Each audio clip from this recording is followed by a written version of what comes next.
Milei llegó al poder con la promesa de bajar impuestos. Sin embargo, ¿qué impuestos está bajando? Porque nos hemos enterado de muchos, como los que estás viendo en pantalla. Sin embargo, tal vez ha bajado más, tal vez no. Bueno, quédate que hoy te voy a hablar de los 10 más importantes. Número 1 tenemos el impuesto a los bienes personales. El impuesto a los bienes personales es un impuesto que básicamente se cobra sobre las cosas que tenés y no sobre lo que ganás. Normalmente los impuestos se cobran sobre un flujo de cosas, o sea, sobre el dinero que normalmente entra o sobre el que sale. Por ejemplo, un impuesto que sea un porcentaje de tu salario. El dinero que te entra a vos todos los meses, una partecita se la das al Estado. O, bueno, una partecita no, normalmente suele ser una partezota. Pero bueno, o por ejemplo las empresas con el impuesto a las ganancias, que parte de la ganancia que tienen todos los meses se la tienen que dar al Estado. Bueno, el impuesto a los bienes personales lo que tiene es que es un impuesto sobre un stock, no sobre un flujo. No sobre las ganancias que tienen las personas, sino sobre las cosas que tienen las personas. Suponete que vos tenés, no sé, 3 propiedades y 2 autos, ¿no? Bueno, el impuesto a los bienes personales es un porcentaje que tenés que pagar todos los años sobre el valor que tienen esas 3 casas más los 2 autos. ¿Cuál es el problema que tiene este impuesto? Bueno, que porcentajes incluso muy pequeños significan montos enormes. ¿Por qué? Bueno, porque por lo general los ingresos que tienen las personas son un porcentaje mucho más pequeño que el valor de sus cosas. Por ejemplo, una persona que gana, no sé, $1000 al mes. Suponete que heredó 2 propiedades de $100.000 cada una. Esas propiedades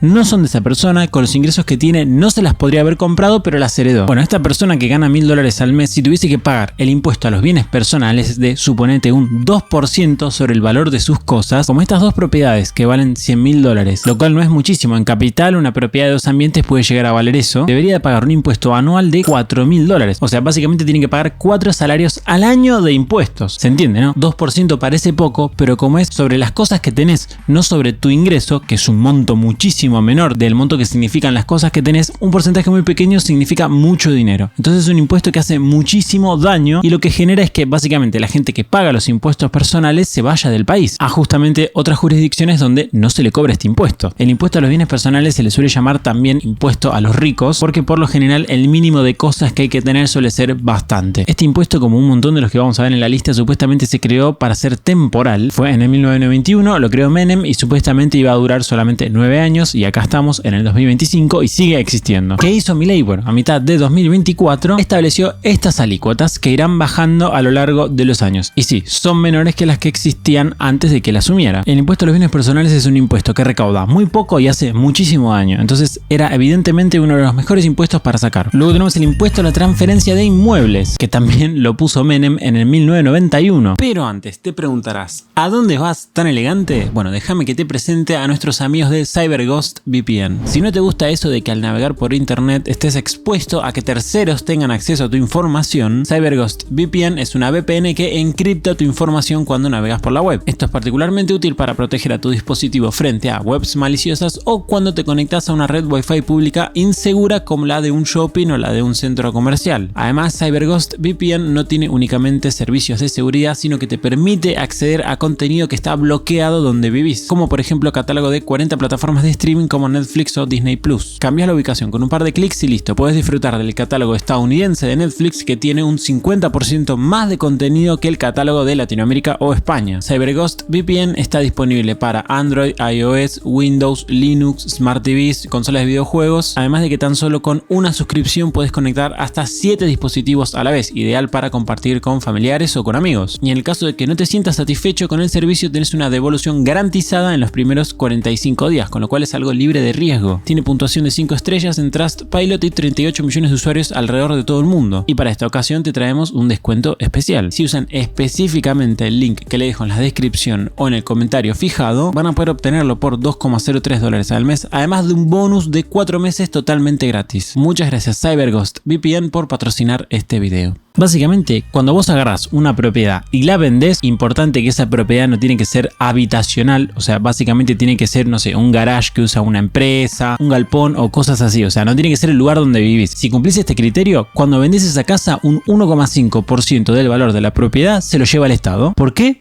porque sí, porque pintó. De nuevo, un 1,5% puede parecer poco, pero una propiedad de $100.000, si vos tenés que pagar este impuesto, significa que tenés que pagar $1.500. Y bueno, Milei no solamente lo redujo, sino que directamente lo eliminó. Luego, para el número 3 tenemos al famoso impuesto país. Este impuesto lo pone Alberto en 2019. Sí, vamos 3 de 3 impuestos aplicados por peronistas. Que inicialmente lo único que establecía era que si vos querías comprar dólares para ahorrar, dólar oficial, te iba a salir un 30% más caro. Era básicamente una forma de devaluar el precio del dólar, pero no para todos. Simplemente para aquellos que quieran comprarlo para ahorrar. O sea, por ejemplo, para los importadores no. Una forma de hacer una devaluación, pero a medias, porque básicamente el gobierno no quería devaluar y que suban los precios y por ende la inflación. Además de establecer impuestos para la compra con la tarjeta en el exterior. O sea, básicamente si, por ejemplo, vos querías comprar jueguitos en Steam, como eso está en dólares y lo compras con la tarjeta, claro, vos agarras tus pesos de la tarjeta, esos pesos se convierten a dólares y ahí recién puedes comprar en Steam. Bueno, cuando se convierten esos pesos pagabas un 30% de impuestos. Después más agarró este impuesto y le metió un añadido, que era básicamente un arancel del 7,5%, o sea, una completa y total bestialidad para todos los productos importados. Ahora, todo lo que quiera entrar a la Argentina tenía que pagar un 7,5% más y un 25% para servicios importados. Bueno, Milei lo que hizo es, cuando asumió, lo subió el impuesto de 7,5% a 17,5%, una monstruosidad. De hecho, se convirtió en uno de los impuestos que más recaudó en 2024. Sin embargo, en septiembre de 2024 lo volvió a bajar a 7,5%, o sea, lo puso en el nivel que estaba cuando asumió y en diciembre directamente lo dejó vencer. ¿Qué es esto de dejarlo vencer? Bueno, resulta que el impuesto país es otro impuesto más que fue creado para ser temporal, pero como ya sabemos, acá en Argentina los impuestos temporales se terminan transformando en permanentes, como pasó con el impuesto a los bienes personales. Sin embargo, Milei lo dejó vencer, lo cual significa virtualmente bajarlo, ¿no? Porque si la regla es no dejarlos vencer, si lo dejas vencer es equivalente a bajar un impuesto. O sea, digamos, cuando me compré el Elden Ring en Steam me ahorré como 13 lucas solamente por esto. Increíble. En el puesto número 4 tenemos al blanqueo. Esto no es un impuesto que se baja de por sí, pero al final termina teniendo ese impacto. El blanqueo es que básicamente la gente que estuvo realizando evasión fiscal, o sea que básicamente no estuvo pagando impuestos sobre un montón de dinero y tiene ese dinero sin regularizar, o sea, básicamente que el Estado no sabe que ese dinero existe, que sería lo legal. Una persona que tenga, no sé, $200.000 ocultos para que el Estado no sepa que los tiene y por ende no le pueda cobrar impuestos, algo que es muy normal en Argentina. En Argentina la evasión fiscal es enorme. Entonces, durante un blanqueo lo que se hace es permitirle a esa gente registrar o blanquear el dinero sin pagar todos los impuestos que correspondería que hayan pagado. Simplemente deberían de pagar alguna alícuota y ya está, sobre el total del monto blanqueado. Bueno, lo que se hizo durante el blanqueo, que lo hacen todos los gobiernos, los blanqueos, solamente que con algunos gobiernos sale bien, como por ejemplo con el de Macri, y otros blanqueos salen mal, como por ejemplo con el de Alberto, porque ¿por qué carajo iba a poner la plata en un banco si sé que Alberto me va a cobrar un montón de impuestos? Bueno, Milei lo que hizo es que no cobró impuestos por blanquear hasta determinada fecha. Si vos traías tu dinero y lo blanqueabas hasta determinada fecha, el Estado no te cobraba ningún impuesto, que normalmente sí se lo suele hacer, se suele cobrar, no sé, un 1%, un 2%, un 5%, un 10%. Claro, esto es un incentivo enorme para blanquear la plata porque lo haces gratis. Por ende, bueno, el blanqueo fue muy exitoso. Más allá de la moralidad o no del blanqueo, en ese tema no me voy a meter. Y luego de esa fecha en la que estaba el blanqueo sin que te cobren impuestos, se empezó a cobrar un impuesto para la gente que blanquee, que bueno, no fue demasiada porque la mayoría aprovechó para hacerlo cuando la alícuota era del 0%. Y además el blanqueo lo que tenía de especial es que tenía una baja del impuesto a los bienes personales, ese del que hablamos en el número 1, para aquellos que blanqueen el dinero a lo largo de un par de años, con lo cual al final sí constituía también una baja de impuestos. Luego en el número 5 tenemos a las retenciones,